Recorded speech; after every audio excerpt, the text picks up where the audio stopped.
Ang laban ng mga Pilipino kontra sa sakit na HIV/AIDS ay seryoso pa ring usapin.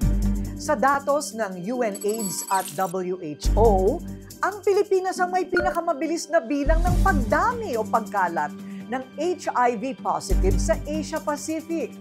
Ito ay sa kabila ng marami ng programa ng DOH kontra sa nakakahawang sakit.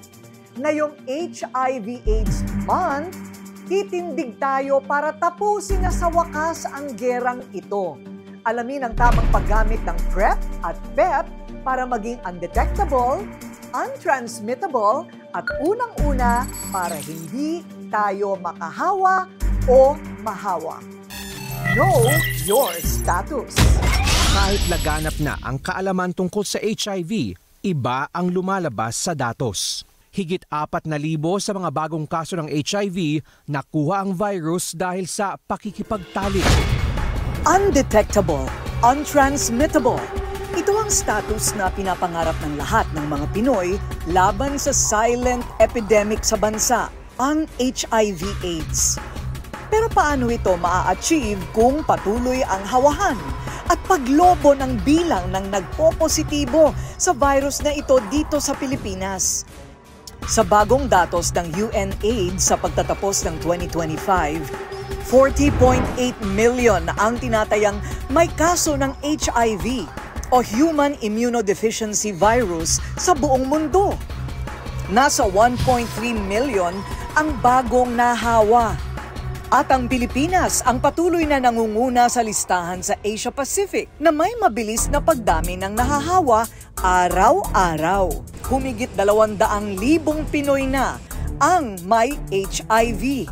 Nakakaalarma din na 57 na tao ang nadadiagnose na positibo araw-araw. Kung hindi maaagapan, maaaring ang HIV mauwi sa AIDS. Isa sa mga pinakaapektado ng transmisyon ay ang kabataan at ang kababayan nating mga OFW. Ayon sa Department of Health, 171 ang bagong kaso na naitala ng mga nagpositibong OFW simula Abril hanggang Hunyo ngayong taon. At ang nakakalungkot, 55% lang ang may alam na mayroon na pala silang sakit. Kaya importante to know your status. Si Elena ang isa sa mga OFW na umuwi ng Pilipinas dahil nagpositibo sa HIV. 31 taon na siyang living with HIV. Kwento ni Elena, diskriminasyon at kawalan ng pag-asa sa buhay ang naramdaman niya noon dahil wala siyang kaalam-alam kung ano ang sakit na HIV. Pakiramdam niya katapusan na ng kanyang mundo. Nalisan ako ng mga pangarap sa buhay. So death sentence siya para sa akin. Am I going to die? Kailan?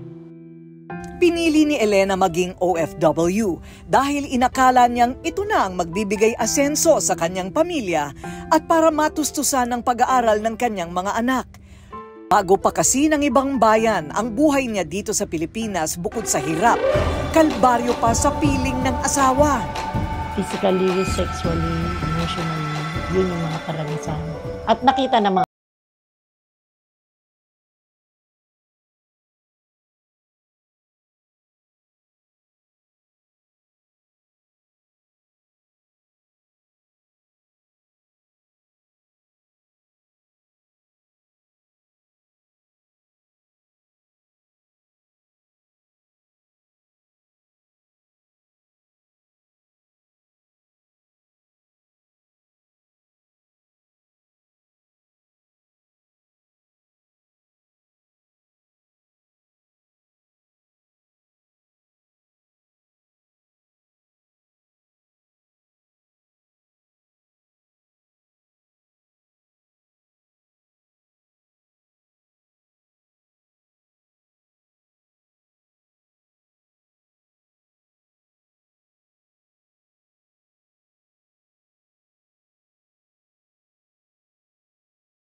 sex work. Kita, pera. Yun talaga ang tumatakbo sa isip ko, yung pera, kumita ng pera.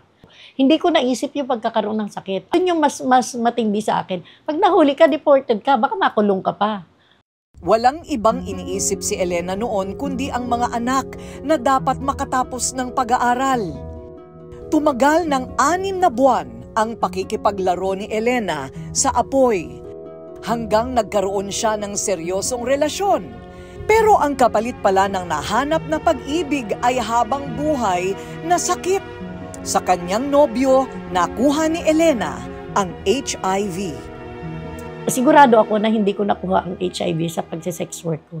Nakatitiyak ako na nakuha ko ito sa aking intimate partner na taga-Greece. Kasi sa kanya ko nakita yung mga gamot. One time, nabuksan ko yung ref, nakita ko yung mga bottles ng gamot. Sabi niya, para daw sa dugo niya. 1994, kasabay ng pagkamatay ng kanyang nanay, sumambulat sa kanya ang resulta. Positibo siya sa HIV. Ang naisip ko noon ay, paano ako magsisimula? Makakapagsimula pa ba ako? Kailan ako mamatay? Paano yung mga anak ko? Sino tatanggap sa akin? And I tried to commit suicide.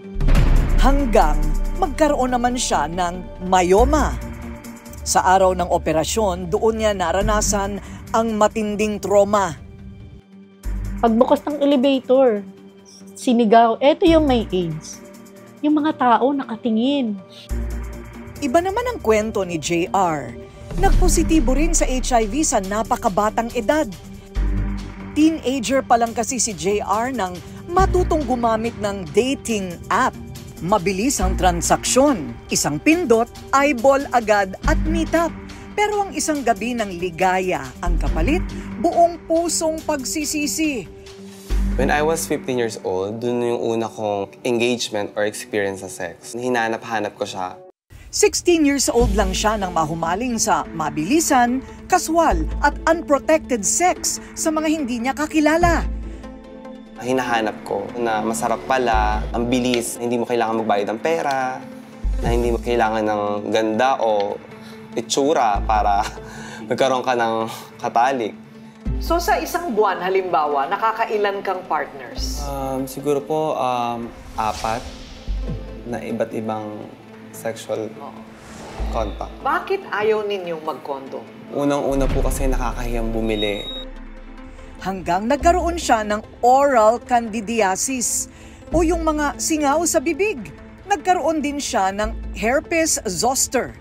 Hanggang tuluyan na siyang maratay ng 1 taon. Ang mga komplikasyon na ito, epekto na pala ng HIV sa kanya. Nasa huli ang kanyang pagsisisi, pero wala na siyang magawa kundi tanggapin ang kapalit ng kanyang kapusukan at kamangmangan sa kaalaman tungkol sa HIV. Diagnose ako noong August 23, 2013. 19 years old ako noon. Hindi ako mapakaniwala na positive ako o parang hindi totoo. Ang sakit na ito ay maaaring mahawa sa pamamagitan ng pagpapalit ng mga body fluid tulad ng semilya, dugo, breast milk at pakikipagtalik ng hindi protektado sa taong mayroon ng sakit na HIV. Inaatake nito ang immune system. Hindi lahat ng may HIV, mayroon na ring AIDS. Pero kapag hindi naagapan ng HIV, maaari itong mauwi sa nakamamatay na AIDS. Para sa mga tulad ni Elena at JR na nagpositibo sa HIV, ngayong modernong panahon, wala nang dapat ipangamba. Si Elena, mula sa pagiging takot, ngayon confident na. Kung sa tingin mo, meron kang exposure, it's about time. Magpa-test ka na. Early testing, early diagnosis, early treatment means ano? Na-engage na ako dito sa isang clinic or facility na nagkakaroon ng mga peer educator kung saan sila yung bumababa at nagle-lecture sa mga community ng Caloocan City para magbigay ng awareness, education at testing. Ang Department of Health nananawagan ng agarang aksyon sa mga nahawahan ng virus na ito. Maraming HIV clinic sa buong bansa at libre pa, kaya walang dapat ikatakot. Ang PrEP at PEP ay mga gamot na pwedeng magligtas at mag-iwas sa isang tao para hindi mahawa ng HIV. Pag sinabi mong PrEP, ang ibig sabihin nun, bago pa ma-expose yung tao, iinom ka na ng gamot. Pag sinabi mo namang PEP, post-exposure, ang ibig sabihin nun, na-expose ka na, tapos saka ka iinom ng gamot para hindi ka rin magkasakit ng HIV. Kung sakali namang magpositibo, posibleng maagapan basta agad malaman ang status. Pwede itong maging undetected at untransmittable sa loob lang ng 6 na buwan. Pagka po HIV positive, ang pag-inom po ng gamot ay panghabang buhay na. Marami po na tayong hub center dito sa Pilipinas. Marami sa Luzon, Visayas, at saka Mindanao. Pag nag-test positive ka, siyempre, i-enroll ka na doon sa hub center at doon mo po makukuha ang mga libreng gamot. Lahat po ng may kinalaman sa HIV ay confidential. By law po, hindi mo pwedeng i-reveal yan.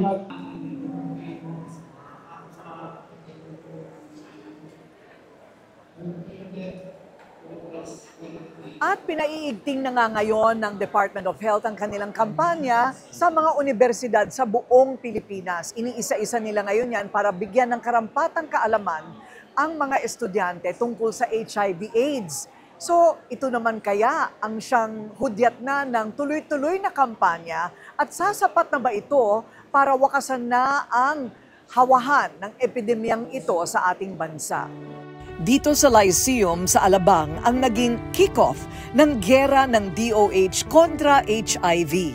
Ang misyon, bigyan ng tamang edukasyon at kaalaman ang mga kabataan. Bilang matagal ng tagapagtaguyod ng advokasiyang ito, kasama rin po ang inyong lingkod na nagbigay ng paalala sa mga estudyante ng iba't ibang paraan para sila ay makaiwas sa pagkakaroon ng HIV. Ang kampanya nating ito, laban sa nakamamatay na sakit, nagsimula 10 taon nang nakakaraan kasama ang iba't ibang artista para mahikayat ang lahat na magpa-test. It's cool. It's cool. It's cool to get tested. To get tested. It's cool to get tested. It's cool to get tested. It's cool to get tested. It's cool to get tested. Bukod sa campus tour, may iba't ibang kampanya pa ang kagawaran ng kalusugan para turuan ang mga Pilipino. So Ma'am Tina, ano ang ginagawa ngayon ng Department of Health na hindi na ginagawa dati? So nakipag-ugnayan po tayo sa World Health Organization. Madalas sa ating mga PLHIV o yung mga target po natin na kailangan na ma-screen ay kabataan because 30% of the population that we have to see, we have to check, ay nasa edad 15 to 24 years old. Yan po ay base po sa latest data ng DOH.